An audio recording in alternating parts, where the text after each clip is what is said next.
habitantes do mundo do Rô, tudo bem com vocês? Sejam bem-vindos a mais um podcast do mundo do Rô. E hoje nós somos quarta-feira. Quarta-feira é dia de cultura pop. O filme que eu vou falar hoje para vocês é Riley, um filme de 2023. É um drama, mas que eu achei ele, além de ser um tanto quanto leve até, tipo, não é aquela coisa profunda, mas ele aborda algumas questões que eu achei bem interessante trazer aqui para vocês. Então, senta aí, comece a se acomodar, pega aquele seu momento confortável, aquela poltrona, aquele cobertor, aquele travesseiro, faz um chazinho, uma bebida, e então vamos para este filme que nós vamos analisar aqui ponto a ponto. Bom, vamos começar por que eu fui assistir esse filme? Basicamente, eu descobri esse filme porque um dos atores é o mesmo que é o protagonista de Rita Riverly. Então, o Connor Story, que é o William Rosenoff no Rita Riverly, ele faz parte desse filme que é de 2023, antes do sucesso da série. Então, basicamente, era um papel secundário que ele tinha feito, mas que a gente não tinha ainda noção de quem ele estava ali representando e tudo mais. E aí eu fui procurar coisas sobre o ator e cheguei neste filme. Mas então não vamos falar sobre o Connor, vamos falar sobre o filme em si. O filme vai contar a história de um rapaz chamado Dakota Riley e do seu pai, Carson Riley. E como que a relação deles, de pai e filho, deixa de ser pai e filho por conta de um passado do próprio pai dele e de um monte de coisa que o pai dele meio que impõe sobre o filho. Vamos então analisar, primeiramente, sobre a expectativa e a óptica da vida do pai. O pai dele, esse Carson Riley, ele basicamente era um super jogador da Liga de Futebol Americano dos Estados Unidos, uma pessoa de muito sucesso, que jogou nacionalmente representando lá o time dele e tudo mais, não sei o quê, um super astro do futebol. Aquela pessoa que a gente já tem na visão americana de que era o cara descolado, que pegava todo mundo na escola, aquele rapaz que aprontava tudo porque era o líder do time, não sei o que, tal. Aquele básico estereótipo americano de hétero, macho, que a gente já conhece de 399 mil filmes. A questão é que, no meio do caminho desse percurso dele como grande jogador, ele sofre uma lesão. No filme não dá muito bem a entender se foi do ombro ou se foi do joelho, mas se eu não entendi errado, é do ombro. Fez com que ele se afastasse e ele tivesse de ficar um tempo se recuperando disso e tudo mais. E aí depois, por conta de dele ter essa fama, esse prestígio todo, ele assume o cargo de técnico do time de futebol americano da escola onde o filho dele estuda. Começa então o primeiro caos aqui. Como ele é um super jogador de uma super liga, ele tem uma grande fama, ele não leva literalmente só a questão profissional, ele leva todo esse passado junto para a escola onde ele está atuando. Então os meninos não olham para ele simplesmente como mais um técnico, olham para ele com uma admiração de, olha, o fulano de tal, olha, é o ex-grande jogador. Então ele vive ainda essa nostalgia, essa coisa do saudosismo, dos seus tempos de glória. O que faz com que, obviamente, o peso que ele impacta no time seja muito maior do que se ele fosse simplesmente um técnico comum, né? É aquilo. Se você está conversando com uma pessoa comum sobre algum tema, né? Uma pessoa que fez uma faculdade, é uma coisa. Alguém que é um grande ícone naquele assunto, uma pessoa que é conhecida nacionalmente ou até mundialmente, o nível de expectativa sobre aquela pessoa aumenta em 200%. Só que aí o que acontece? Ele deixa de ser só um técnico, ele passa a ser uma pessoa um pouco muito assertiva. Eu falo um pouco muito porque eu não posso falar que ele é demasiado, porque não mostra tanto como é a relação dele com os outros do time. Mas você sente que ele, com os meninos da turma lá, ele é um tanto quanto severo. Ele é um tanto quanto exigente sobre a questão dos treinos, sobre a questão dos treinos físicos, os treinos de campo e tudo mais. E ele meio que coloca essa expectativa toda essa carga que ele tem do passado em cima do filho dele, que é o Dakota Riley. E aí agora a gente vai então analisar o que o pai reflete sobre o Dakota. Por conta de todo esse passado glamouroso, ele espera que o filho dele também seja um grande jogador de futebol americano. Então o menino basicamente vive por isso. Ele tem que ter as melhores notas, ele tem que ter o melhor desempenho, ele tem que ser o melhor jogador, ele tem que fazer isso, fazer aquilo, por conta que ele quer que o filho dele seja a pessoa mais importante do time. Só que o filho dele, em alguns momentos, mostra pra ele que ele queria um pai e não só um técnico. Só que o pai dele basicamente não vê como um filho, vê ele simplesmente como mais um dos alunos que ele está treinando. E a relação deles é muito, muito desgastada, é muito estranha. Basicamente, o pai não se importa com nada da vida pessoal do filho se não for sobre futebol, se não for sobre o esporte. É como se todo o restante da vida do menino, as questões dele pessoais, da adolescência, de saúde mental e qualquer outra coisa, não fosse relevante. Ele simplesmente ignora tudo aquilo como se nada importasse. Como se a única coisa que valesse a pena ele dar atenção é sobre quantos quilos o filho dele pegou no treino de academia entre um jogo e outro, basicamente. Ele não quer saber. E a relação deles, por conta disso, fica aquela situação. Mas. Como que eu posso dizer? Mas você tem que ir pro time tal, você tem que fazer isso porque você vai entrar na universidade tal, você tem que não sei o que pra você conseguir tal coisa, tudo relacionado a jogo. E o filho dele meio que vai se anulando, se ocultando, se afastando cada vez mais do pai dele. Com isso, o filho dele, né, o Dakota, ele cria uma amizade muito, muito grande com Jason Galloway, que é um rapaz que estuda na mesma turma que ele, que é também do mesmo time, e eles se conhecem já há algum tempo. Eles meio que se tratam como irmãos, porque basicamente o Jaden, ele assume um papel meio que de pai do Dakota sobre as questões de incentivar ele com outras coisas, tipo, olha, a fulana tá dando em cima de você, mas por que que você não sai com um ciclana?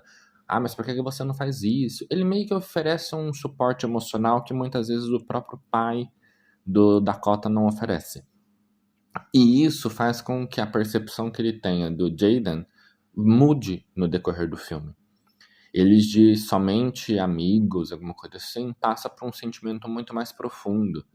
Ele começa a criar uma intimidade de se abrir pro Jaden e tentar compartilhar coisas muito internas dele, delicadas. E isso meio que abala, porque o outro menino não estava meio que esperando isso. E aí que a situação fica um pouco estranha e tal, mas no final das contas dá tudo certo. Só que a gente começa a perceber aqui que o Dakota, ele queria um pai. Ele tem um técnico. Porque ele tá passando por dificuldades na escola, ele começa a namorar uma menina, e basicamente o namoro deles não tá legal. Porque ele não consegue meio que se desprender daquilo. Ele não consegue viver uma coisa normal de adolescente, porque a pressão que o pai dele faz sobre treino, sobre expectativa, sobre desempenho é muito grande. Então meio que ele vai. Tipo, ele tem que sair. Ele vai sair com a menina e ele fica tipo, mas eu não posso ir embora muito tarde porque eu tenho que treinar amanhã. Mas eu tenho que ir com os meninos para não sei na onde. Porque eu tenho que não sei o quê. Porque eu tenho que isso. Porque eu tenho que fazer o trabalho com o outro rapaz de francês, porque eu tenho que tirar uma boa nota, senão eu não vou ser classificado para tal coisa. E aí a vida dele se torna um verdadeiro inferno. E aí ele começa a ter alguns surtos sobre a questão de identidade, sobre a questão do que ele quer para a vida dele, sobre a questão das amizades, sobre a questão de relacionamento. Ele começa a passar por muitas coisas e é onde entra o Liam Hauser, que é o Connor Story no filme, que é um rapaz que ele conhece no time não, nas aulas de francês, que é abertamente gay, e ele começa a perceber que o menino, ele tem uma liberdade para ser quem ele é, para fazer as coisas que ele quer, para se expressar enquanto ser humano, chorar, ficar irritado, rir e tudo mais. que ele não tinha. E aí ele começa a perceber que ele deixa de viver muita coisa e sentir muita coisa porque o pai dele meio que criou aquele estereótipo de homem não chora, homem não sofre, homem não isso, homem não aquilo. Que ele tem que ser o machão, que ele tem que ser o valente, que ele tem que ser aquela imagem totalmente masculinizada. Só que ele percebe que ele tá confuso. Ele percebe que ele olha para as meninas e para os meninos e ele sente um pouco de confusão na atração que ele sente por tanto um lado quanto o outro. E ele não consegue entender se é de fato amor, se é curiosidade, se é confusão mental. Ele não consegue perceber o que está acontecendo dentro dele.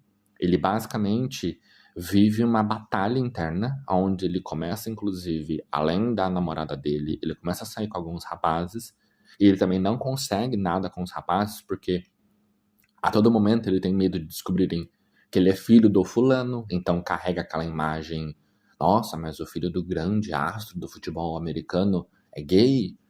Nossa, mas o filho do grande astro do futebol americano fica com a namorada, mas não consegue transar com ela? Ou seja, a todo instante, a figura do pai, ela é muito uma pressão, né? Aquele fantasma em cima dele. Porque a questão do desempenho dele na vida não é baseada em quem ele é, mas baseado, mas ele é filho do fulano. O que iriam pensar do filho do fulano sendo, tipo, broxa? O que iam pensar do filho do fulano sendo gay? O que iam pensar do filho do fulano se ele fracassasse no jogo? O que iam pensar do filho do fulano se na academia ele não é o que levanta mais peso? E essa sucessão de coisas é o que vai levando o filme a, no final, você vê um grande surto. Você vê um grande colapso dele. Você vê que ele simplesmente se olha no espelho e não sabe quem ele é. Para vocês terem ideia, rola uma conversa entre ele, esse melhor amigo dele, o Jaden, que ele vira e fala assim, mas você nunca se depilou? Tipo, por conta que o Jaden pega e se depila pra ficar com as garotas, né? Tipo, fazer aquela linha mais gostosinha, não sei o que, tal. Que aí ele meio que olha e fala assim, não. Aí o rapaz, mas por quê? E aí você percebe que na cara dele tá tipo assim, porque meu pai nunca falou isso comigo? Porque eu nunca tive ninguém pra ter esse tipo de conversa? E aí ele entra em pânico. Ele entra em pânico porque ele percebe que o amigo dele tem conhecimentos do mundo que ele não tem. Ele entra em pânico porque o pai dele nunca teve esse tipo de intimidade com ele. E ele entra em pânico porque ele começa a imaginar o melhor amigo dele gay, nu, e ele se sente desconfortável por pensar que ele seja gay. E aí vocês começam a perceber que é uma sucessão de camadas e de transtornos que ele vai vivendo por justamente nunca ter tido alguém para se abrir, para conversar. Ele começa a ter essa amizade com o Liam Hauser, que é o menino da aula de francês, inclusive que eles ficam, e aí ele pega e começa a ter um surto, tipo assim, ai, mas por favor, não conta pra ninguém. Nossa, por favor, vocês se verem eu como o fulano de tal, isso vai acabar com a minha reputação. Nossa, isso destruiria o nome do meu pai, e não sei o que, tipo. Ele começa a se preocupar muito com a imagem que isso causaria sobre o pai dele, e não tanto quanto sobre ele. E é muito, muito bizarro. É muito bizarro você perceber o quanto muitas vezes os filhos eles sofrem não porque eles não conseguem ser quem eles são, mas porque eles vivem sobre essa sombra das expectativas que os pais colocam, dessa pressão psicológica toda do que os pais fazem sobre eles e de o quanto muitas vezes os filhos não são eles, são simplesmente espelhos ou continuações do que os pais são ou querem que eles sejam. E é muito nítido nesse filme. Eu super recomendo vocês assistirem. É um filme curto, é 1h30 mais ou menos. É um filme que ele é meio que rápido, tá? Não é um filme muito lento. Só que ele não tem um fecho concluído. Ele vai ter um fecho aberto. Então vocês vão terminar o filme pensando, tá, mas ele ficou com a menina? Não ficou? Ele virou gay? Não virou? Ele virou bissexual? Ele vai desistir da carreira de futebol? Você termina o filme meio que sem entender o que tá acontecendo. tipo, meio que sem saber o que vai ser o futuro dele ali. É o que deixa a curiosidade, é o que deixaria a gente pensando em possíveis continuações de filme? Sim, mas eu imagino que não vá ter. Eu imagino que foi um filme que foi feito justamente para fazer essa reflexão no final, para deixar as pessoas com esse ponto de interrogação.